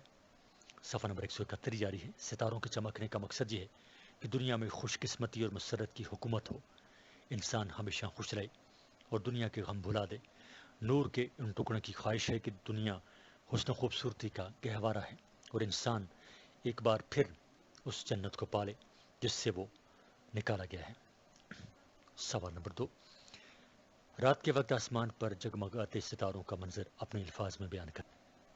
سوال نمبر 2، رات کے وقت آسمان پر جگمگاتے ستاروں کا منظر اپنے الفاظ میں بیان کریں۔ جواب: شام کا اندھیرا چھا جاتے ہی آسمان پر ستاروں کی حکومت قائم ہو جاتی ہے۔ بے ترتیبی سے بکھرے ہوئے ستارے بہت بڑے لگتے ہیں۔ اگر غور سے دیکھا جائے تو ان کی اس بے ترتیبی میں بھی ایک حسن ہے۔ جب دنیا تاریکی میں ڈوب جاتی ہے اور قدرتی مناظر نظروں سے اوجھل ہو جاتے ہیں تو انسان کا دل لبھانے کے لیے ستارے موجود ہوتے ہیں۔ یہ خدا کی نعمتوں میں سے ایک بڑی نعمت ہے جسے دیکھ کر انسان خوش ہوتا ہے اور اسے دلی سکون حاصل ہوتا ہے۔ موتیوں کی طرح چمکنے والے یہ ستارے آسمان کا زیور ہیں۔ اگر رات کو ستارے آسمان پر نہ ہوتے تو رات بہت بھاری اور بوجھل ہوتی۔ ان کی جلملاہٹ اور ٹمٹماہٹ میں ایک تاثیر ہے اور اس سے روح کو سکون ملتا ہے، تسکین ملتی ہے۔ رات کی رنگینی ستاروں کی مرہون منت ہے۔ دکھی اور غمزدہ انسان ستاروں ہی کے سہارے اپنی راتیں گزارتے ہیں اور اپنا غم ہلکا کرتے ہیں۔ سوال نمبر 3، نظم ستارے کا مرکزی خیال لکھیں۔ نظم ستارے کا مرکزی خیال ستاروں کی اہمیت کو اجاگر کرنا ہے اور لوگوں کو بتانا ہے کہ ستاروں کی چمک دھمک بے مقصد نہیں ہے، ان کی جرملاہٹ میں ایک داستان پوشیدہ ہے اور یہ خدا کی نعمتوں میں سے ایک نعمت ہے۔ صفحہ نمبر 172۔ سوال نمبر 4، شاعر کے مطابق ستاروں کی روز اولین سے کون سی عادت ہے؟ جواب، ستارے روز اول سے اسی طرح چمکتے ہیں، یہ ان کا معمول ہے۔ وہ چاہتے ہیں کہ دنیا پر خوشی اور مسرت کا راج ہو، انسانوں کی زندگی میں امن و آشتی ہو اور ان کی زندگیاں امن و آشتی میں گزریں اور دنیا کے غم بھلا کر خوشی اور شادمانی سے اپنی زندگی بسر کریں۔ سوال نمبر 5، اس نظم سے مرکب اضافی اور مرکب عطفی الگ الگ کریں۔ جواب، حروف اضافی وہ یہ ہیں، دو کامے، اس کے بعد جوئے غم کاما، فضا کی وسعت کاما، سوئے نوحہ آباد و جہاں کاما، گلستان ترنم کاما، دربار زندگی کاما، روز اولین کاما، مسرت کی حکومت کاما، فکر ہستی کاما، گہوارہ حسن، اور پھر یہ دو کامے بند ہو جائیں گے جو شروع ہوئے تھے جوئے غم سے۔ حروف عطفی، ماہ و انجم خامہ، حسن و لطافت۔ سوال نمبر 6، گمشدہ جنت سے شاعر کی کیا مراد ہے؟ جواب، جب حضرت آدم علیہ السلام کو اللہ تعالیٰ نے پیدا کیا تو انہیں ان کی بیوی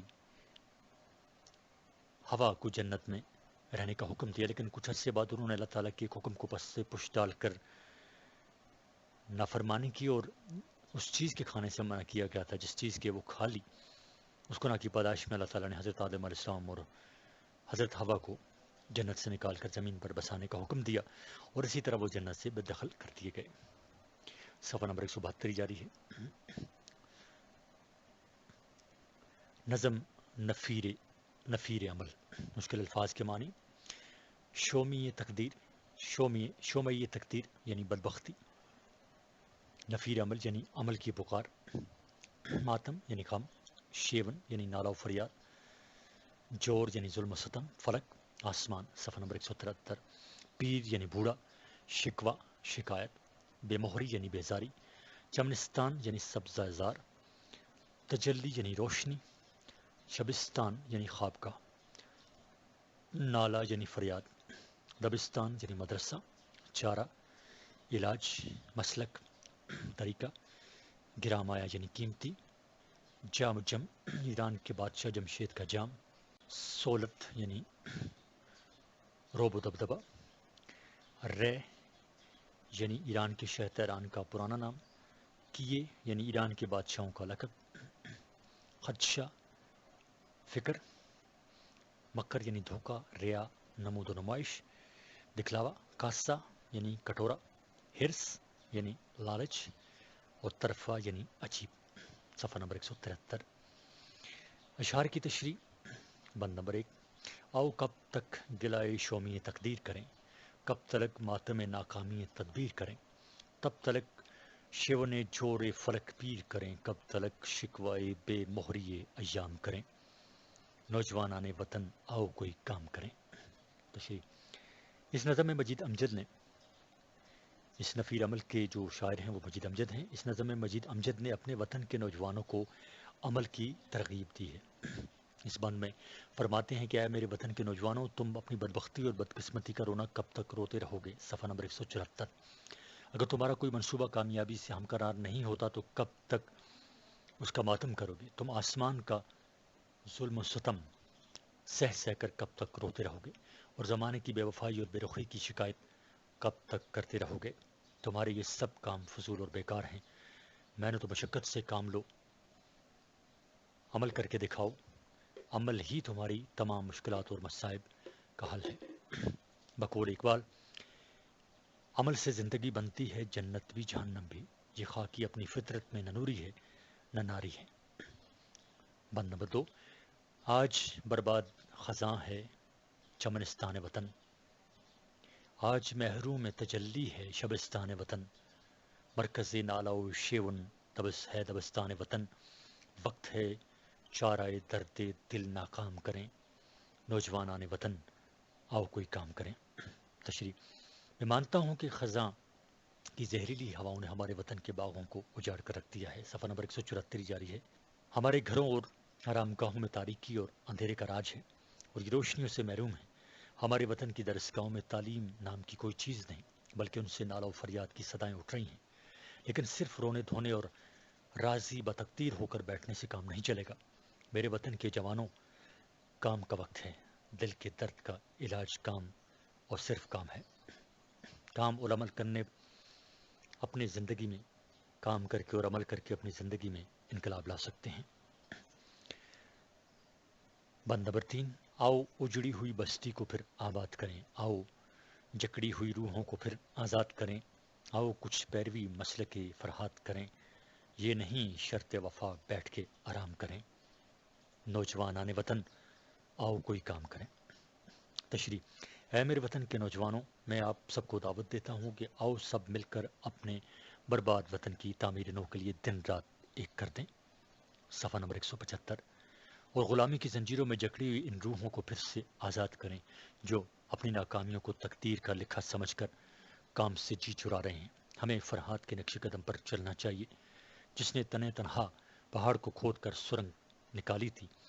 اگر آپ کو اپنے وطن سے واقعی محبت ہے تو پھر ہاتھ پر ہاتھ دھرے بیٹھنے سے کام نہیں چلے گا۔ کام اور مسلسل کام کر کے ہم اپنی منزل پا سکتے ہیں۔ بند نمبر 4، ایک ہنگامہ سا ہے آج جہاں میں برپا، آج بھائی ہے سگے بھائی کے خون کا پیاسا، آج ڈھونڈے سے نہیں ملتی زمانے میں وفا، آج اس جن سے کرام آیا کو پھر عام کریں۔ نوجوانان وطن، آؤ کوئی کام کریں۔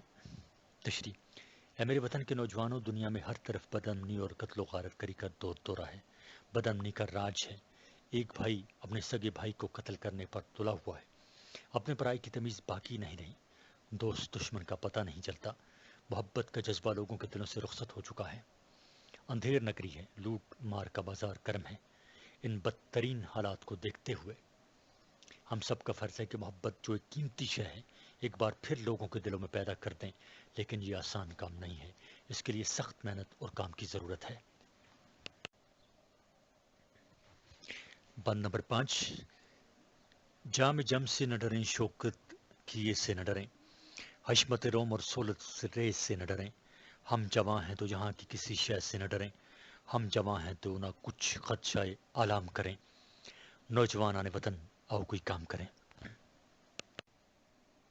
تشریح: اے میرے وطن کے نوجوانوں، اگر دنیا کی دوسری قوموں نے ترقی کی ہے اور سائنس اور ٹیکنالوجی میں آگے بڑھ گئی ہیں اور ایران کے بادشاہوں کی طرح قوت اور طاقت حاصل کی ہے، اور قدیم زمانے کے روم اور تہران کے لوگوں کی طرح شان و شوکت کی زندگی گزار رہے ہیں، تو یہ تقدیر کا ثمر نہیں بلکہ ان کی سخت محنت اور عمل کی وجہ سے ہے۔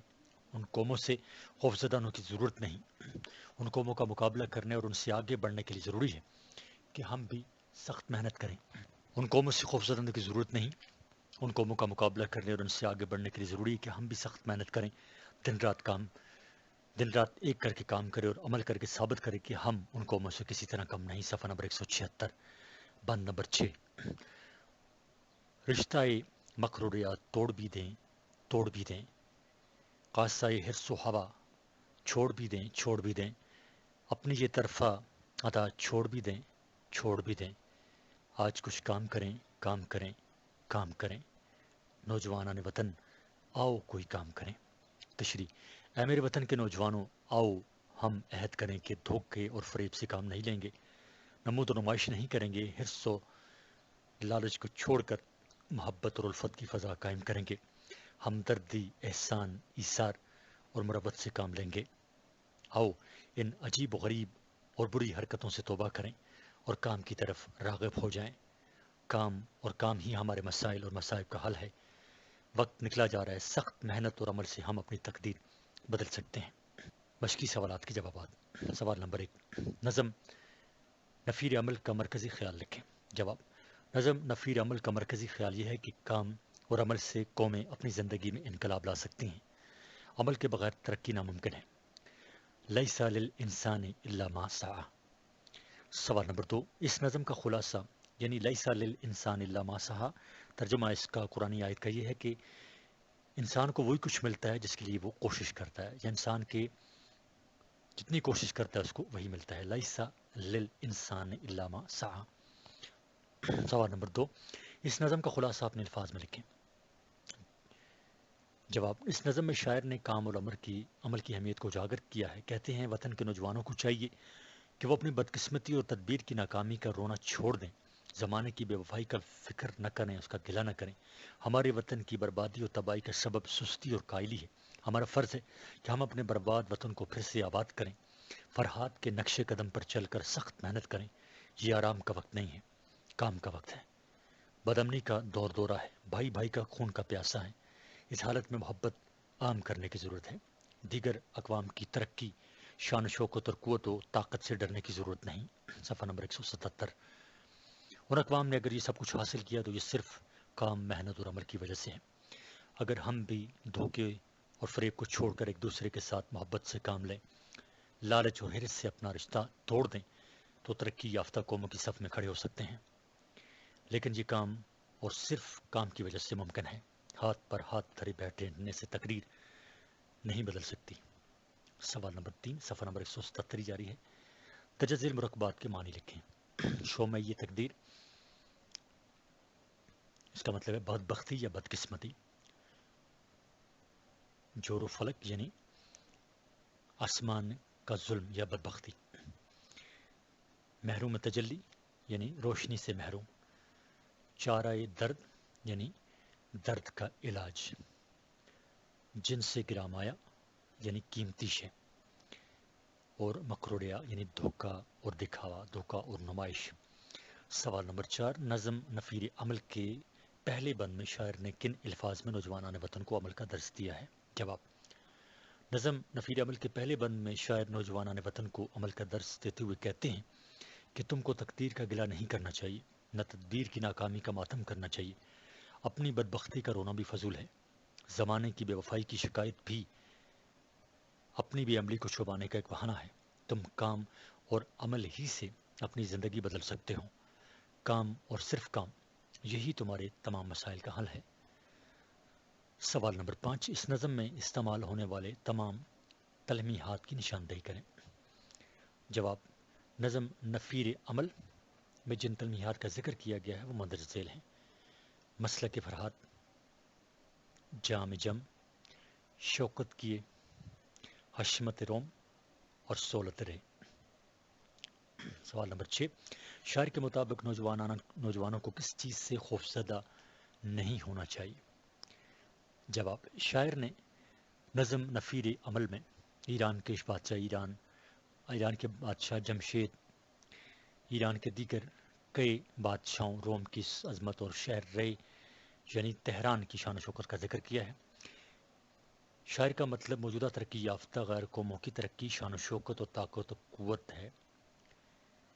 اس سے مراد شاعر کی یہ ہے. اپنے وطن کے نوجوانوں سے مخاطب ہو کر شاعر کہتے ہیں کہ ان قوموں کی ترقی اور قوت سے مروب نہیں ہونا چاہیے. ان قوموں نے سخت محنت کر کے یہ مقام حاصل کیا ہے. تم بھی کام اور عمل سے ان قوموں کی صف میں کھڑے ہو سکتے ہو اور اپنی تقدیر بدل سکتے ہو. صفحہ نمبر 178، نظم ہمیشہ دیر کر دیتا ہوں. اس کے شاعر ہیں منیر نیازی. مشکل الفاظ اور معنی. وعدہ نبھا یعنی وعدہ پورا کرنا. ڈھارس یعنی حوصلہ. دیرینا یعنی پرانا. اشعار کی تشریح. ہمیشہ دیر کر دیتا ہوں میں ہر کام کرنے میں. ضروری بات کرنی ہو، کوئی وعدہ نبھانا ہو، اسے آواز دینی ہو، اسے واپس بلانا ہو، ہمیشہ دیر کر دیتا ہوں. تشریح. اس نظم میں شاعر انسان کی ایک نفسیاتی کمزوری کی طرف اشارہ کر کے کہتے ہیں کہ جو کام مجھے کرنا ہوتا ہے میں وہ وقت پر نہیں کرتا. اس کو کرنے میں اکثر دیر ہو جاتی ہے اور میں کوئی کام بر وقت نہیں کر سکتا. کسی سے مشورہ یا بہت ضروری بات کرنی ہو، یا کسی کے ساتھ کیا ہوا وعدہ پورا کرنا ہو، کسی کو اپنے پاس بلانا ہو یا کسی کو پیغام دینا ہو، میں ان تمام کاموں سے بر وقت عہدہ برا نہیں ہو سکتا. صفحہ نمبر 179. ان کے کرنے میں اکثر دیر ہو جاتی ہے اور وہ کام ٹھیک ٹھاک اور درست طریقے سے نہیں ہوتا. مدد کرنی ہو اس کی، یار کی ڈھارس بندھانا ہو. مدد کرنی ہو اس کی، یار کی ڈھارس بندھانی ہو، بہت دیرینہ رستوں پر کسی سے ملنے جانا ہو، ہمیشہ دیر کر دیتا ہوں. تشریح: اگر میرے کسی دوست کو مدد کی ضرورت ہو، وہ کسی مصیبت میں گرفتار ہو اور اس کا حوصلہ بڑھانے کی ضرورت ہو، تو ایسے میں میرا فرض بنتا ہے کہ ہر بروقت جا کر اس کی مدد اور حوصلہ افزائی اور ہمدردی کروں، یا ان راستوں پر جن پر میں عرصے سے چلتا رہا ہوں اور جو میرے دیکھے بالے راستے ہیں جن پر میں کسی سے ملنے جایا کرتا تھا، اب ان راستوں پر چلنے اور ان سے ملاقات کرنے میں بھی دیر ہو جاتی ہے۔ بدلتے موسموں کی سیر میں دل کو لگانا ہو، کسی کو یاد رکھنا ہو، کسی کو بھول جانا ہو، ہمیشہ دیر کر دیتا ہوں۔ تشریح: جب موسم اپنا رنگ بدلتے ہیں تو ہر کوئی اس کا لطف اٹھاتا ہے اور نئے موسموں اور نظاروں کو دیکھنے کی آرزو رکھتا ہے، لیکن میں بروقت بدلتے موسموں کی سیر سے لطف اندوز نہیں ہو سکتا اور اس کام میں بھی مجھ سے دیر ہو جاتی ہے، اور مجھے ہوش تب آتا ہے جب موسم ختم ہو جاتا ہے۔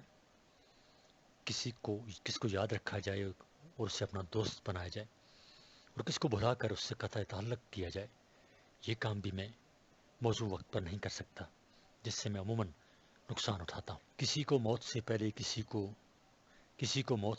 کسی غم سے بچانا ہو، کسی کو موت سے پہلے کسی غم سے بچانا ہو، حقیقتاً اور تھی کچھ اس کو جا کر یہ بتانا ہو، حقیقت اور تھی کچھ اس کو جا کر یہ بتانا ہو، ہمیشہ دیر کر دیتا ہوں۔ تشریح: کسی کو موت سے میں نہیں بچا سکتا کیونکہ موت ایک اٹل حقیقت ہے، لیکن موت سے پہلے اگر کسی کو مصیبت اور غم سے بچانا اور اس کے غم میں کمی کرنا مقصود ہو، یا ایک بات جس کی حقیقت کچھ اور تھی اور وہ کچھ اور سمجھا تھا، جس کی وضاحت کرنی ضروری تھی تاکہ اس کی غلط فہمی دور ہو اور اصل بات سے آگاہ اسے کیا جائے، لیکن افسوس میں ایسا نہیں کر سکتا، اور جب ایسا کرنے کا ارادہ کرتا ہوں تو تیر کمان سے نکل چکا ہوتا ہے۔ صفحہ نمبر 180۔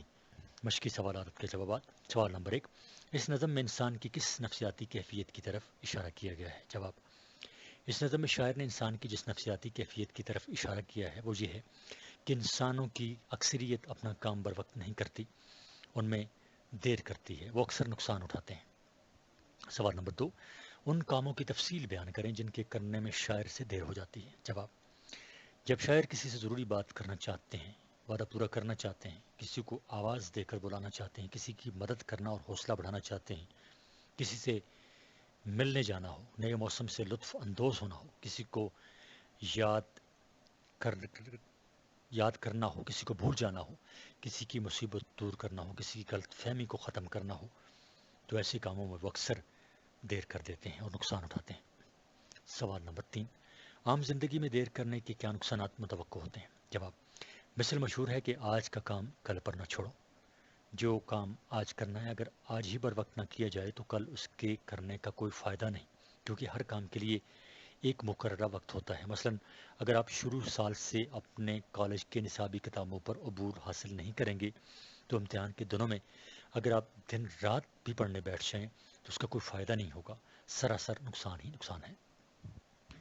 سوال نمبر 4: درجہ ذیل مصروں کی وضاحت کریں۔ الف: مدد کرنی ہو اس کی پار کی ڈھارس بندھانا ہو، مدد کرنی ہو اس کی یا ڈھارس بندھانا ہو۔ صفحہ نمبر 181۔ بے، پہلے اس کو دیکھتے ہیں، مدد کرنی ہو اس کی یا اس کی ڈھارس بندھانا ہو۔ جواب اس کا یہ ہے کہ اس مصرع میں شاعر کہتے ہیں کہ اگر صفحہ نمبر 181 کہ اگر میرا کوئی دوست مصیبت میں ہو، اسے مدد کی ضرورت ہو تو میرا فرض بنتا ہے کہ اس کے غم میں اس کو حوصلے کی تلقین کروں اور اگر ہو سکے تو اس کی مدد کروں، لیکن ایسے کاموں میں اکثر دیر کر دیتا ہوں اور اس سے عہدہ برا نہیں ہو سکتا۔ بے، حقیقت اور تھی کچھ اس کو جا کر یہ بتانا ہو۔ شاعر کہتے ہیں کہ اگر میرے یا میری کسی بات کے بارے میں کسی کو غلط فہمی ہو اور اس سے حاصل حقیقت معلوم نہ ہو اور وہ خواہ مخواہ مجھ سے ناراض ہو تو مجھ پر لازم ہے کہ میں جا کر اس کو اصل حقیقت سے آگاہ کروں اور اس کی غلط فہمی دور کروں، لیکن افسوس میں یہ کام وقت بر وقت نہیں کرتا اور اکثر دیر ہو جاتی ہے۔ جیم، اسے آواز دینی ہو، اسے واپس بلانا ہو۔ شاعر اس مصرے میں یہ کہنا چاہتے ہیں کہ جو شخص مجھ سے ناراض ہے اور میں چاہتا ہوں کہ اس کی ناراضگی دور ہو، وہ میرے پاس واپس آئے اور ناراضگی ختم کرے، لیکن میں اس کام میں بھی اکثر زیادہ وقت لگاتا ہوں اور اسے بر وقت آواز دے کر نہیں بلاتا۔ سوال نمبر 5: ایسے دو دو الفاظ لکھیں جن کے دو دو معنی ہوں۔ جواب: نمبر 1 بار، پھل، بار، دفعہ۔ نمبر 2 بری، خشکی، بری، آزاد۔ بری کا مطلب ہے، اب اس کے میں بتاتا ہوں، بار کا مطلب ہے پھل، بار کا مطلب دفعہ۔ یہ ایسے دو الفاظ لکھنے ہیں آپ نے، دو دو الفاظ جن کے دو دو معنی ہوں۔ بری یعنی خشکی، اور بری آزاد کو بھی کہتے ہیں۔ کل یعنی دن جو آنے والا ہے، اور کل مشین کے پرزے کو بھی کہتے ہیں۔ 4 نفس یعنی سانس، اور نفس یعنی جان۔ نمبر 5 ادا یعنی ادا کرنا، اور ادا ناز کو بھی کہتے ہیں، طرز کو بھی کہتے ہیں، نخرے کو بھی کہتے ہیں ادا۔ سوال نمبر 7 مندرجہ ذیل الفاظ کو جملوں میں استعمال کریں۔ دیرینا، ڈھارس بندھانا، حقیقت، دل لگانا اور وعدہ نبھانا۔ جواب: پہلا جملہ، پہلا لفظ دیکھتے ہیں، دیرینا یعنی پرانا۔ مثال میرے دیرینا دوستوں میں سے ہے، یعنی پرانے دوستوں میں سے۔ ڈھارس بندھانا یعنی امید بندھانا، حوصلہ بندھانا۔ مصیبت کے وقت اپنے دوست کی ڈھارس بندھانا ضروری ہے۔ نمبر 3 حقیقت، ہر بات کی طے اور حقیقت تک پہنچنا ضروری ہوتا ہے۔ آگے ہے لفظ دل لگانا، صفحہ نمبر 182۔ بعض لوگ فضول کاموں سے دل لگا کر وقت ضائع کرتے ہیں۔ اور آخری جو لفظ ہے وہ ہے وعدہ نبھانا۔ اس کا جملہ ہوگا: مسلمان کا فرض ہے کہ وہ کسی سے کیا ہوا وعدہ ضرور نبھائے۔